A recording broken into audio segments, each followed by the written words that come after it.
नमस्कार दोस्तों, स्वागत है हेडलाइंस मीट पंचलाइंस के एक नए एपिसोड में। Serious headlines with silly पंचलाइंस।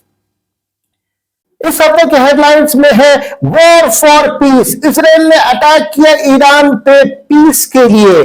G7 में मिले मोदी और मेलोनी और स्विस बैंक में बढ़ा इंडियंस का पैसा हुआ 3 गुना और मिसाइल आसमान के बाद सितारे जमीन पे। आमिर खान की नई फिल्म। इसराइल ने अटैक किया ईरान पे और बेंजामिन नेतन्याहू ने खमेनी से कहा कि तेरी कह के लूंगा।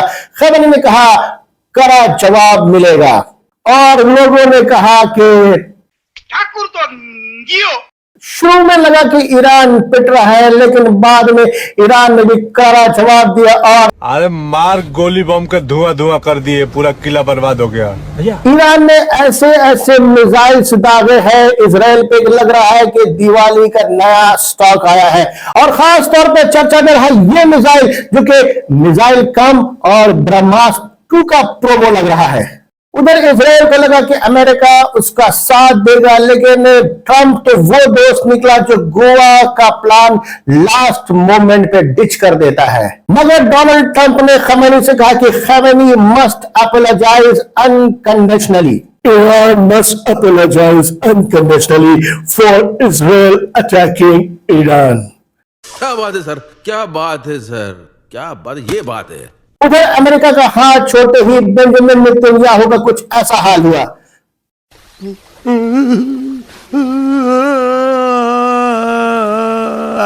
लोगों ने कहा कि बस हवा निकल गई। डोनाल्ड ट्रंप ने इसराइल ईरान से हाथ खींच लिया, मगर इसराइल को खासा फर्क नहीं पड़ता क्योंकि उन्हें मिल रहा है भारत से भरपूर सपोर्ट। हर ट्वीट के नीचे लिखा है कि नितिन भाई तुम आगे बढ़ो, हम तुम्हारे साथ है। इंडिया में लोग कह रहे कि आई स्टैंड विद इसराइल, मगर इसराइल में लोग कह रहे कि bro you stand but you stand outside the bunker while we go inside. वैसे इंडिया में ईरान के सपोर्ट में लोग कह रहे हैं कि आई स्टैंड विद ईरान, मगर ईरान खुद कह रहा है आई रैन, क्योंकि तेहरान से लोग भाग रहे हैं, क्योंकि ट्रंप ने कहा कि तेहरान खाली करो, हम आते हैं। पहले तो डोनाल्ड ट्रंप ने 2 हफ्ते की मोहलत मांगी, लेकिन 2 दिन बाद ही पलट गए और संडे की रात अटैक कर दिया इसराइल के न्यूक्लियर ठिकाने पे। ट्रंप ने कहा फोड़ दो। अमेरिका के B-2 बॉम्बर्स ने अटैक किया है ईरान के 3 न्यूक्लियर साइट्स पे और ईरान कह रहा है अब तांडव होगा। आएगा मजा खेल का, बहुत मजा आए। मगर ईरान इजराइल जंग के बीच में GDP शॉक में है। कहा जा रहा है कि इजराइल हर दिन करीब 1 बिलियन खर्च कर रहा है, मतलब कि 12 दिनों में 12 बिलियन का खर्चा। इसराइल के डिफेंस बजट को देख कर लगता है कि मिसाइल चलाना और मिसाइल से बचना इनका नेशनल स्पोर्ट बन गया है। ओलंपिक में गोल्ड मिले ना मिले, मगर आयरन डोम का प्लैटिनम वर्जन जरूर मिलेगा। हर दिन $1 बिलियन का मतलब है कि हर दूसरे दिन एक IIT और एक एम्स बन सकता है, मगर लोग यहाँ मिसाइल्स बनाने और मिसाइल्स चलाने में बिजी है।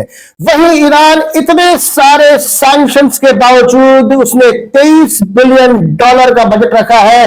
भाई रोटी मिले ना मिले, मिसाइल जरूर बनाएंगे। जंग में जीते चाहे कोई भी, मगर हारता हमेशा डेवलपमेंट है, आम आदमी ही है। कहते हैं कि everything is fair in love and war. तो वॉर के के बाद चलते हैं G7 समिट पे, जहां मोदी जी मिले मेलोनी से।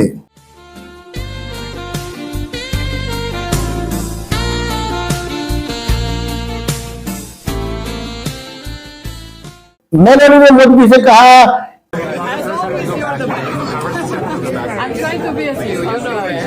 And Modi ji is like ऐसे में बड़ा सख्त लौंडा हूं, लेकिन यार यहां में पिघल गया। कभी कभी मोदी जी भी बड़ा कंफ्यूज करते हैं। उन्होंने G7 समिट में जाके कहा कि ऑपरेशन सिंदूर अभी भी जारी है और जाके मिले जॉर्जिया मेलोनी से। तू समझा? हाँ। नहीं, तू समझा नहीं। वैसे तो जब वर्ल्ड लीडर्स मिलते हैं तो देश और दुनिया की बड़ी बड़ी बातों के साथ आम लोगों की तरह बिचिंग और ट्रोलिंग भी करते हैं। ये देखिए। Nowadays, you are fighting on Twitter.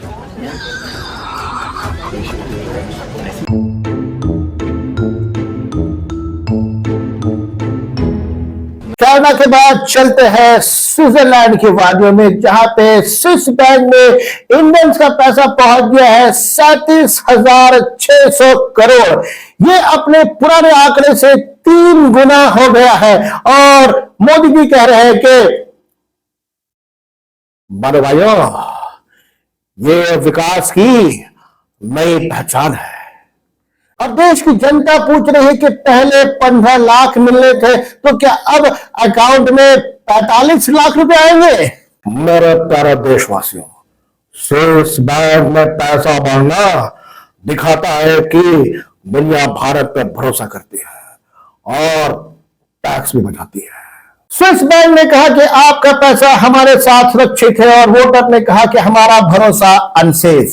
पिछले हफ्ते हुए अहमदाबाद एयर क्रैश में विश्वास कुमार रमेश कुमार जिंदा बच गए और मौत को छू के टक से वापस आ सकता हूं। विश्वास कुमार रमेश कुमार ने बताया कि उनके सीट का नंबर था 11A और वो प्लेन क्रैश होने से ठीक पहले जंप कर गए और जिसके कारण वो बच गए। इसके बाद सीट नंबर 11A की डिमांड बढ़ गई है। लोग कह रहे हैं प्लेन में लाइफ जैकेट नहीं हो चलेगा, मगर सीट नंबर 11A ही चाहिए। लोगों को लग रहा है कि 11 नंबर देखकर मौत भी आपसे 9-2-11 हो जाएगी। इस हफ्ते रिलीज हुई आमिर खान के फिल्म सितारे जमीन पे, और इसके साथ साथ चर्चा में रहे राजूदा पराठे वाले शालदा वाले, क्योंकि उनकी शक्ल मिलती है इस फिल्म के एक किरदार के साथ। और इस फिल्म के साथ राजूदा, जो कि पहले से फेमस थे, वो और फेमस हो गए। वैसे आमिर खान एक परफेक्शनिस्ट माने जाते हैं। उन्होंने मंगल पांडे में मंगल पांडे की तरह बाल बढ़ाए, मूछें बढ़ाए। दंगल में उन्होंने पहलवान की तरह बॉडी बनाई, और उसके बाद 40+ रिटायर्ड पहलवान की तरह थोड़ी ढीली बॉडी बनाई। मगर इस फिल्म में वो बास्केटबॉल कोच बने हैं और उन्होंने अपने हाइट पे जरा भी काम नहीं किया। मगर रिपोर्ट बता रहे हैं कि यह फिल्म काफी अच्छी बनी है। हमने अभी तक नहीं देखी। हम ये फिल्म घर में बैठ के आराम से OTT में देख लेंगे। भैया ये फिल्म OTT में नहीं आएगा। नहीं आएगा? नहीं। अरे तो मकबूल, हम OTT पे मिर्जापुर 4 देख लेंगे। और एक काम करो, बुक माई शो में टिकट बुक करो, 2 टिकट, हम और तुम जाकर देखते हैं सितारा जमीन पे, समझे? चलो। तो भैया ये था इस हफ्ते का हेडलाइंस मीट पंचलाइन, जहां मिसाइल्स आसमान पे और सितारे जमीन पर।